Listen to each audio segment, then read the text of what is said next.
Hey guys, so last time in our videos covering the history of Brother Voodoo, we talked about some of his early adventures in the 1980s, where he first met superheroes like Moon Knight and Stephen Strange.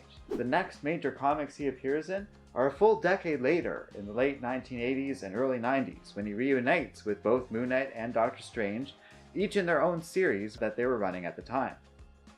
Then at the end of this video, we'll cover one other issue. One of the worst stories I've read in a good long while. It makes me want to scream. Let's begin.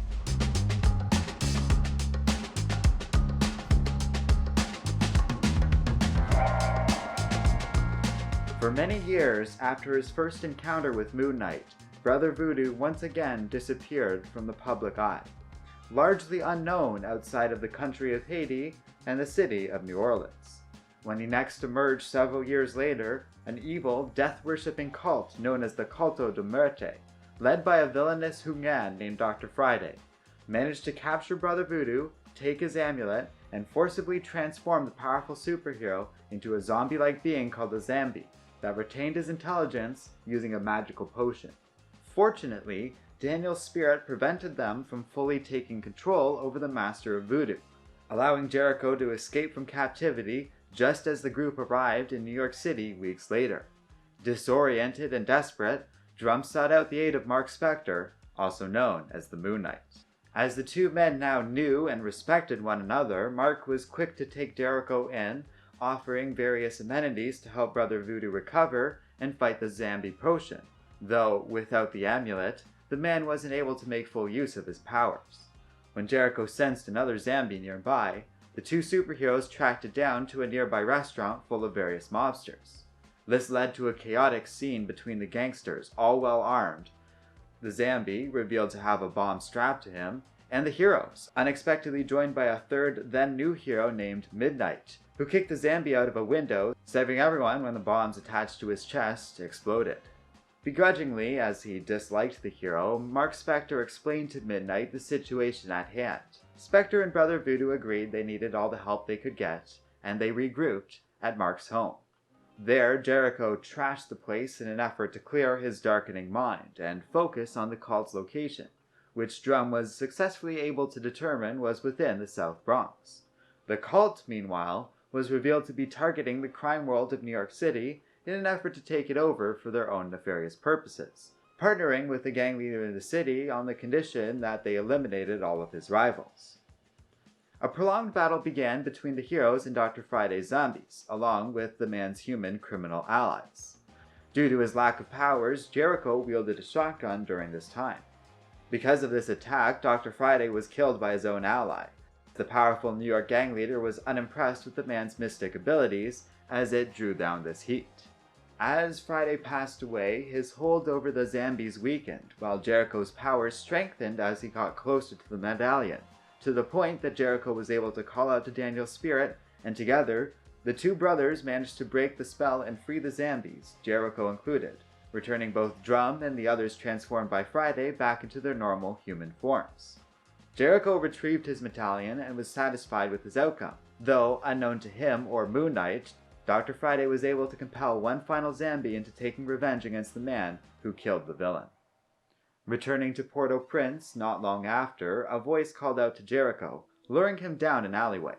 In front of the Master of Voodoo appeared the Master of Mysticism, Doctor Strange, along with a number of his allies, including a young woman named Morgana Blessing, a large green minotaur-like creature named Rintra, then serving as Strange's apprentice, and most significantly, Morbius, the living vampire.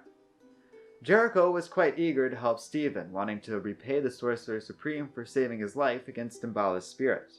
The gathered group was tracking down a dangerous woman named Marie Laveau, and with the help of Morgana, Brother Voodoo was able to quickly teleport the group to the being's location, Christoph's Citadel, built by an ex-slave in the dreams of establishing a Napoleonic-style Haitian republic. There they encountered Laveau, a mystic using vampires for her own nefarious purposes, who recognized Jericho from his appearances in various supermarket tabloid magazines. She summoned various vampires, including Doctor Strange's brother, Victor, who at that point had taken on the moniker of an infamous vampire called Brother Blood. While the others battled the vampires, Jericho reached out to Daniel, who was able to contact the spirits of an army of ex-slaves who were preparing to battle Napoleon centuries ago. Denied the opportunity then, Drumm resurrected the army as zombies, so they could have a chance to finally battle and defend Christoph's citadel. The zombies, being undead beings, were beyond Jericho's control, and they quickly tore the vampires apart. Knowing the horde was about to turn on them, and eventually rampage across the rest of Haiti, Doctor Strange was able to destroy the zombies and even rescue his brother, grateful for Jericho's help, while Laveau escaped. Pursuing her, Jericho, Strange, and Morbius all traveled to New Orleans, to Laveau's home, so that they might learn more. There, the trio was attacked by a gruesome monster, which was immune to Jericho's voodoo magics, and as such struck out at the man. Luckily, Doctor Strange was able to banish the creature, when suddenly, an image of Marie herself appeared, taunting the men. Meanwhile, Morgana, Rintrah, and Victor all met with Bamboo, revealed to have been still alive, his death an apparent fabrication by Dambala's spirit almost a decade ago. Bamboo took the group to Brother Voodoo's home, also intact and unharmed, showing that everything Jericho said while possessed by Dambala's spirit was a lie. There, Marie Laveau appeared, attacked the gathered group, and injured both Rintrah and Bamboo. Shortly afterwards, Brother Voodoo and the others arrived, only for Marie to reveal her presence and that she had taken Morgana hostage. The evil sorceress demanded a page of a spellbook in order to create a new, unstoppable vampire plague. But Doctor Strange felt he had no choice but to comply to their demands in order to save Morgana. Though both Morbius and Brother Voodoo tried to stop the man, Stephen easily blasted the two away, only for him to come to his senses himself, realizing he couldn't risk unleashing such a plague onto the world. And so, as Marie moved to kill Morgana, Bamboo sacrificed himself to save the young woman. With this, Strange was able to attack, leading to a prolonged battle between him, Marie, and one of her vampires, a being named Varney, summoned using Bamboo's soul. Strange emerged victorious, while Jericho was able to bring Marie under control and safely within their custody, though this time Drumm was forced to deal with the true death of his loyal companion, Bamboo. Leaving Strange to deal with these vampires on his own terms, Jericho took some time to grieve his fallen comrade.